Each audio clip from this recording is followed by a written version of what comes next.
परिवार समाज में जार कर्म क्या होता है, स्त्री पुरुष संबंध, वैवाहिक जीवन को वह किस तरह निकल जाता है, उसके आयाम क्या हैं।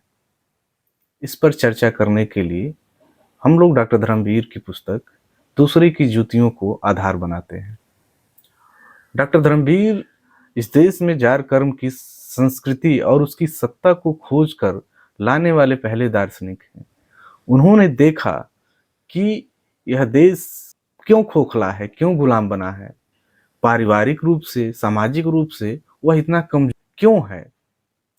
उन्होंने पाया कि स्त्री पुरुष संबंधों में पुरुष स्त्रियों का दास बन जा रहा है, कहीं स्त्रियां पुरुषों की दासनी बन जा रही है, जबकि दोनों को समानता के स्तर पे आगे बढ़ना था, दोनों को परिवार को मजबूत करना था, मनुष्यता के लिए उन्हें दुनिया के धरातल पर अपने को प्रस्तुत करना था। लेकिन वह बिगाड़ की स्थिति में क्यों है, वह किस संस्कृति में पल रहे हैं, किसकी प्रेरणा से यह विचलन पैदा हो रहा है।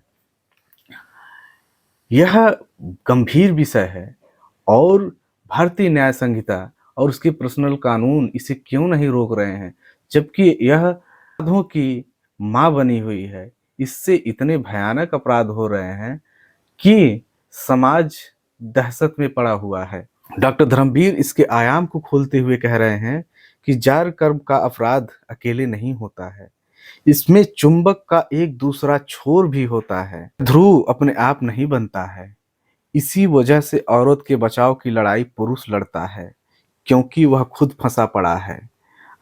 ऐसे मामलों में जो लोग औरत की तरफदारी करते हैं, वास्तव में वह प्राक्रांतर से अपनी ही तरफदारी करते हैं। अकेली जार औरत नहीं उघड़ेगी, उसका जार भी उसके साथ उघड़ेगा। यह पुरुष ही है जो चुपके से औरत गर्भपात करता फिरता है, लेकिन उसे गर्भिणी भी अवैध रूप से उसी ने किया था। ऐसे पुरुष उस औरत पर वफादारी का एहसान दिखा सकता है, लेकिन समाज का वह अपराधी है। आज उसका नारी का पक्ष सुनने नहीं जा रहा है। जब धर्म पत्नी और धर्मपति खड़े हो गए तो वर्चस्व किस तरह कायम हो सकता है? यह गंभीर सवाल है। समाज में धर्मपत्नी और धर्मपति के नाम से वैवाहिक संस्था खड़ी हुई है, तो इनके सामने किस बात की होड़ लगी हुई है? वर्चस्व कायम रहता है, लेकिन उसे कानून का रूप किस प्रकार दिया जाए? हिंदू धर्म ने इसकी कानूनी व्यवस्था कर रखी है। इसे वह अनुलोम और प्रतिलोम के नाम से जानता और जनवाता है। अनुलोम अनुमत है और प्रतिलोम अनुमत नहीं है। कहने का मतलब यह है कि जो ब्राह्मण की सामाजिक व्यवस्था है, वह विवाह संस्थाओं के रूप में अनुलोम और प्रतिलोम विवाह की बात करता है। अनुलोम तो मान्यता उसने समाज में दी रखी है, लेकिन प्रतिलोम की व्यवस्था वह मान्यता समाज में नहीं दे रहा है। अनुलोम में ऊपर का वर्ण अपने से नीचे के वर्णों की स्त्रियों को गर्भिणी बना सकता है। अनुलोम क्या होता है? यानी ऊपर के वर्ण का पुरुष नीचे के वर्ण की स्त्री के साथ यौन संबंध स्थापित कर सकता है, उसको गर्भवती भी कर सकता है। लेकिन प्रतिलोम की मनाही की वजह से नीचे के वर्ण का पुरुष ऊपर के वर्ण की स्त्रियों को गर्भिणी नहीं बना सकता। इस नियम के तहत ब्राह्मण भंगन को गर्भिणी बना सकता है, लेकिन भंगी ब्राह्मणी को गर्भिणी नहीं बना सकता, जिससे ब्राह्मणों का वर्चस्व कायम होता है। यही विवाह संस्था में ब्राह्मणों के पर्सनल कानून का उपनिवेश है, जो आज भी दलितों के ऊपर कहर बन के टूट रहा है।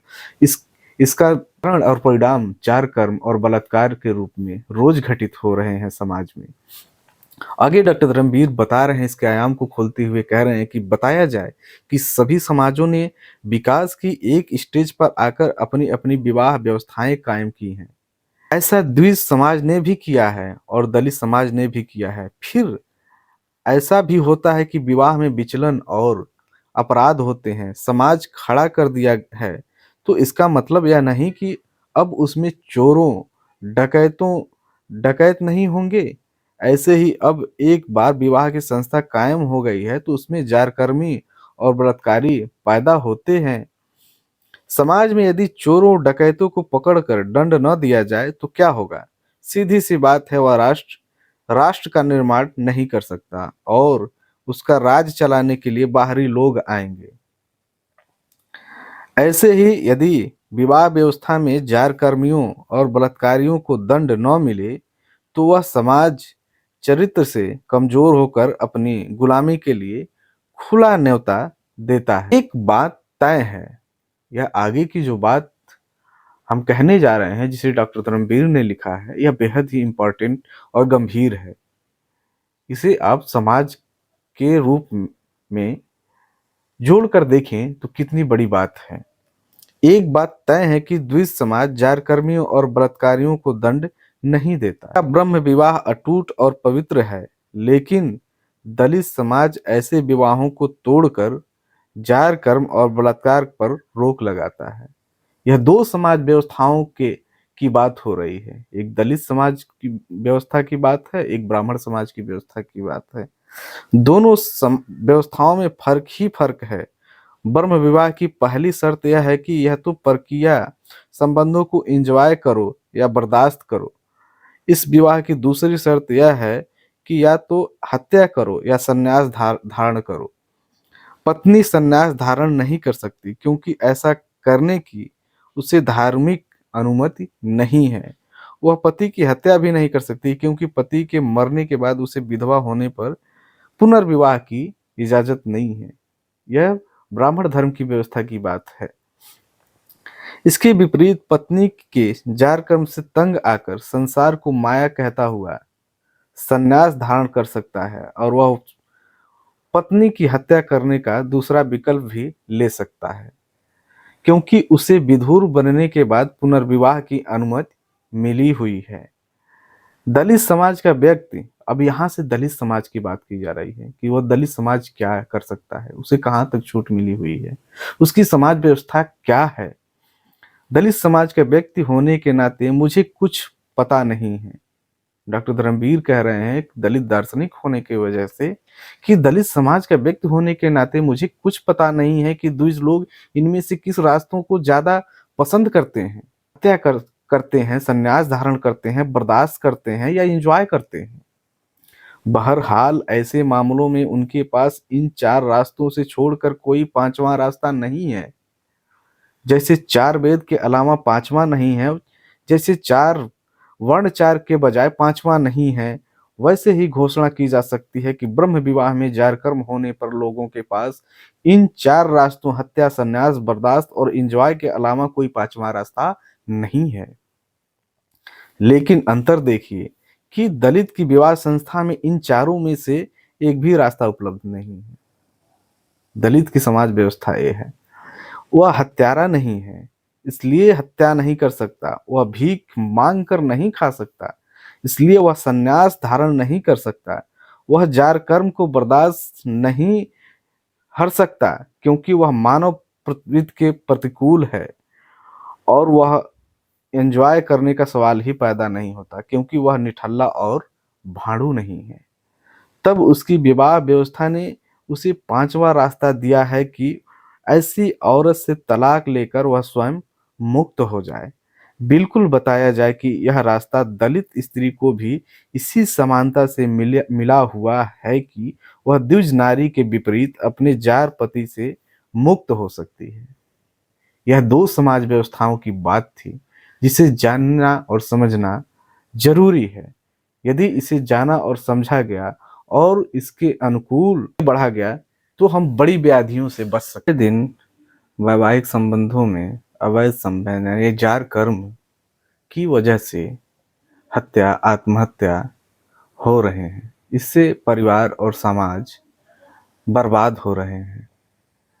बीते दिनों मेरठ की घटना है कि सौरभ राजपूत नाम का एक व्यक्ति जो अनुसूचित जाति का ही था, अंतरजातीय विवाह किया था मुस्कान नाम की लड़की के साथ।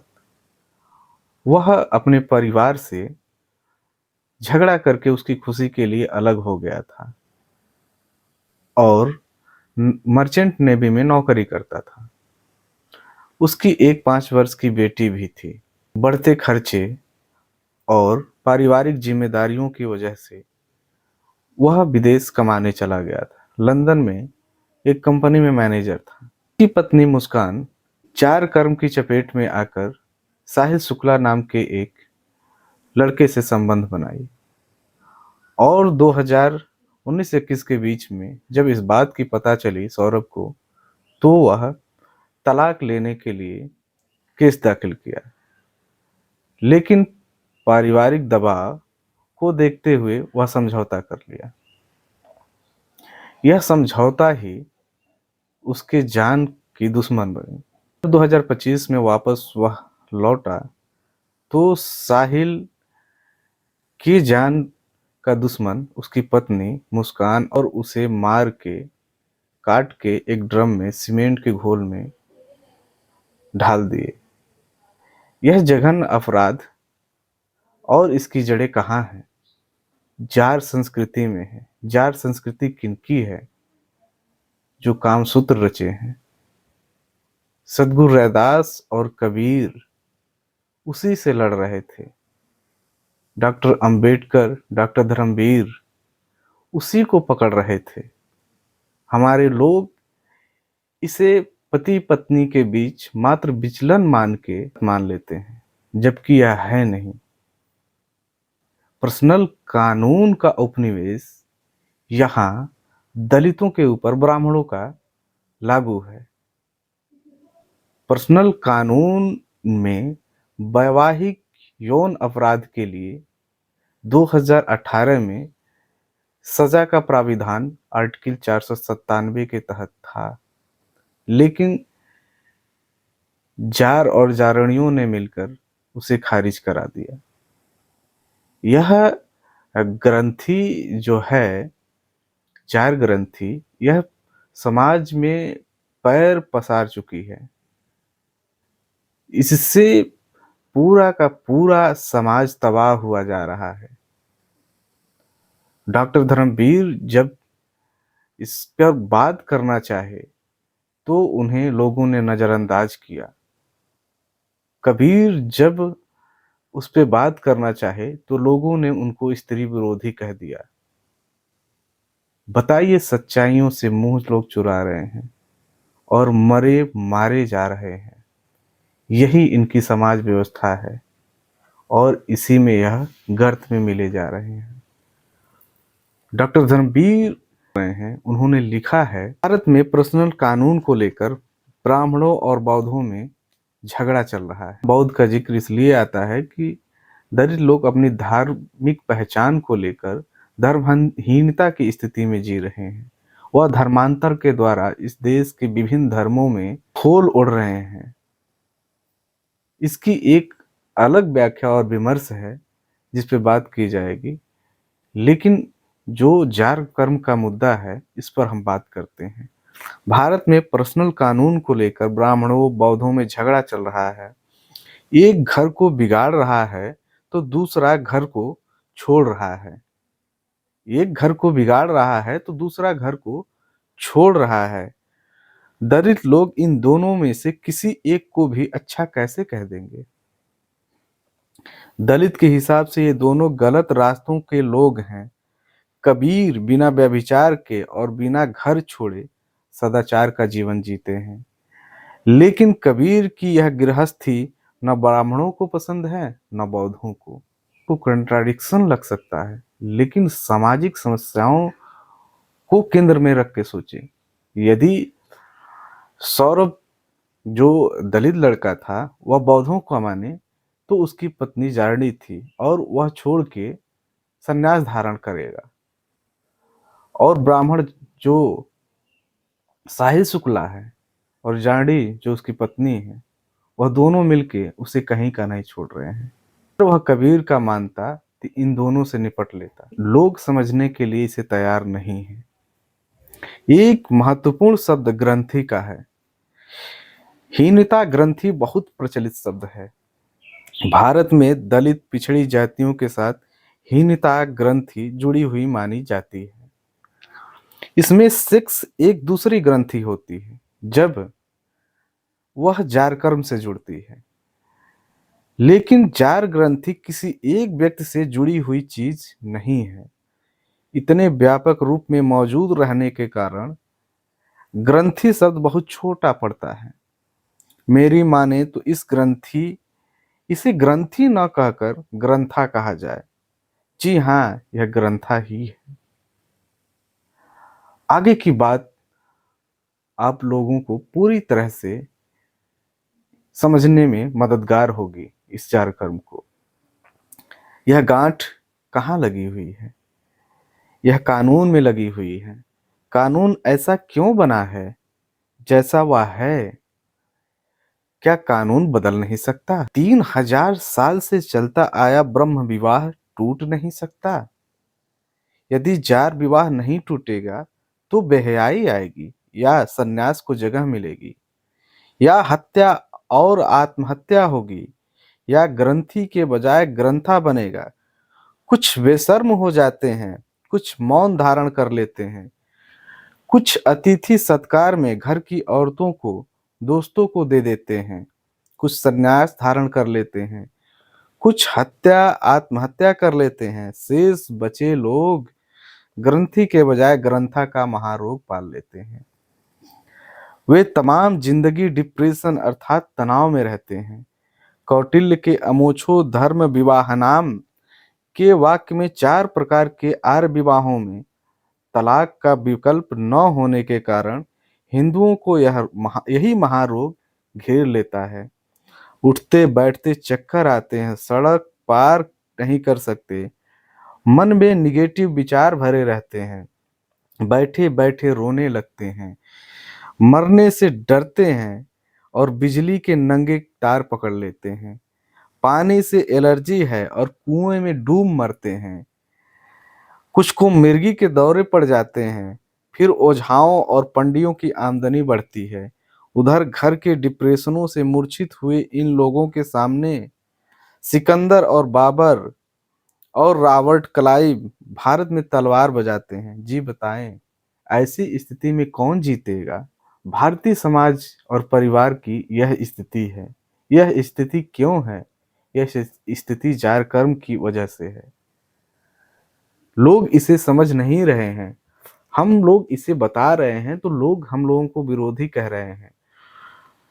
वरिष्ठ आजीवक चिंतक प्रोफेसर भूरेलाल इस संदर्भ में बताते हैं कि सदगुरु कबीर और आजीवक चिंतक डॉक्टर धर्मवीर ने जार संस्कृति का विरोध किया। कबीर और आजीवक चिंतक डॉक्टर धर्मवीर ने जार संस्कृति का विरोध क्या किया? उन्हें घोर स्त्री विरोधी कहने वाले द्विज और उनके पिछलग्गू दलित पिछड़े बुद्धिजीवियों की बाढ़ आ गई।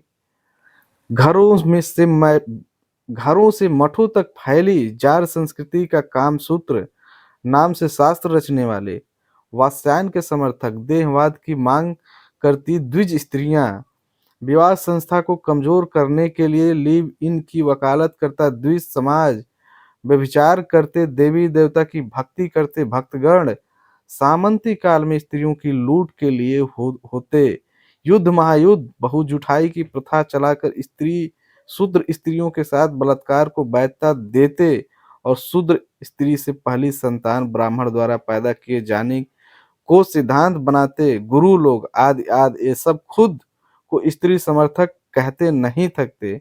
दूसरी तरफ अपनी स्त्रियों की इज्जत और सम्मान के लिए घर परिवार और समाज को जार संस्कृति से बचाने के लिए और सदाचार को मजबूती देने के लिए जार व्यभिचार बलात्कार संस्कृति का विरोध करने वाले हमारे धर्मगुरुओं और चिंतकों को स्त्री विरोधी कहकर दुष्प्रचार किया जाता है।